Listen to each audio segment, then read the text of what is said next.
The cafeteria buzzed with laughter, trays clattering, and the usual chatter of students finding their tables. But in one corner, silence fell as a group of bullies closed in on the new girl. She had arrived just a week ago, quiet, reserved, always sitting alone. No one knew much about her except that her name was Emily. Her piercing eyes often scanned the room, not with fear, but with a strange calmness that no one could understand. And now, those same eyes were locked on the group standing over her table. "Hey, new girl," sneered Jason, the self-proclaimed king of the cafeteria. "Why don't you talk to anyone? Too good for us." His friends chuckled, circling her like sharks. Emily didn't answer. She simply set her fork down, straightened her back, and looked at them in silence. That only fueled Jason's arrogance. "What, cat got your tongue? Or maybe you're just too scared." The students nearby started whispering. Everyone had seen Jason and his crew target countless kids before, but something about this moment felt different. Emily's silence wasn't fear, it was something else. Something that unsettled them. Still, Jason leaned closer, knocking her tray off the table with a dramatic shove. Food splattered across the floor. Gasps echoed in the cafeteria. Finally, Emily spoke. Her voice was calm, controlled, but carried a weight that silenced the laughter. "You don't want to do this." The bullies froze, confused. She wasn't begging, wasn't angry, just warning. Jason smirked, trying to save face. "Oh yeah. And why's that?" For a moment, Emily said nothing. Then, slowly, she stood up. And that's when everyone noticed the way she carried herself. Her posture was perfect, her stance steady, her eyes sharp.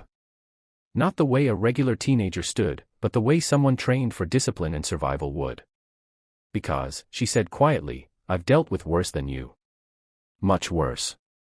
The cafeteria went dead silent. A memory seemed to flicker in her eyes, of desert heat, endless drills, and voices shouting commands. Emily wasn't just some ordinary new girl. Before moving here, before this new school, she had served in the military. Few students even considered that possible for someone her age, but Emily had graduated early and enlisted. She had seen combat. She had endured hardships none of them could imagine. And now, she was standing in front of Jason, a boy who thought throwing food made him powerful. Jason laughed nervously, unsure whether to believe her. "Military? You?" "Yeah, right." But Emily didn't argue. Instead, in one swift, controlled motion, she picked up the chair she had been sitting on, spun it in her hands with ease, and set it back down without so much as a stumble. Her movements were precise, trained. The room filled with gasps. "Sit down," she said firmly. Not loud, not aggressive, but with a command that left no room for argument. Jason blinked. For the first time, he felt something he wasn't used to, fear. His friends exchanged uneasy looks, and slowly, almost without realizing, Jason backed away. The bullies retreated, muttering excuses, trying to laugh it off. But everyone could see it. They had been shaken. And Emily, calm and steady, sat back down as if nothing had happened. The whispers spread through the cafeteria like wildfire. The new girl wasn't just different, she was something extraordinary.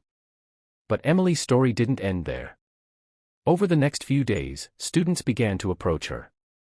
Not out of curiosity, but out of respect. A shy boy named Daniel, who had been one of Jason's usual targets, nervously asked if she'd teach him how to stand up for himself. To everyone's surprise, Emily agreed. Soon, others joined. She started showing them simple self-defense moves, but more importantly, she taught them discipline, confidence, and the mindset to face challenges without fear. Yet, Emily herself still carried scars, memories of her time in uniform, the weight of things she had seen and lost. Some nights, she sat alone, staring out at the horizon, battling her own demons.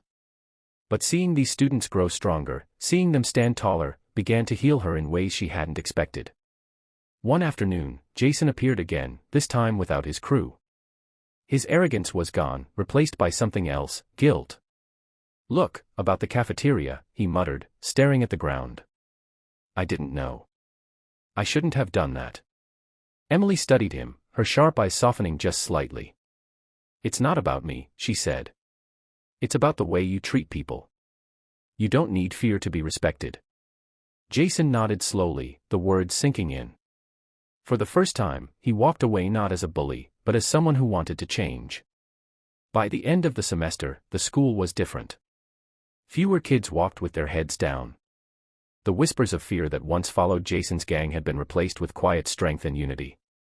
And it all began with a girl who carried more inside her than anyone could see at first glance. Emily never asked for recognition. She never bragged or showed off. But her story spread, inspiring not just her classmates, but teachers and even parents. She had turned a moment of cruelty into a lesson of courage. And as the final bell rang one spring afternoon, Daniel asked her the question everyone wondered. Why did you join the military so young? Emily looked out the window, her voice steady but filled with emotion. Because sometimes, life doesn't give you a choice. You just learn to be stronger than the pain. And now, I just want to help others be stronger too. The message lingered in the air long after she left the cafeteria that day. Bullies could take trays, they could throw insults, they could try to corner someone. But they could never break the spirit of someone who had already fought battles far greater. Emily's presence became more than just a story. It became a reminder, true strength isn't about intimidating others, it's about protecting, uplifting, and inspiring those who need it most. And in that school, no one ever looked at the quiet girl in the corner the same way again.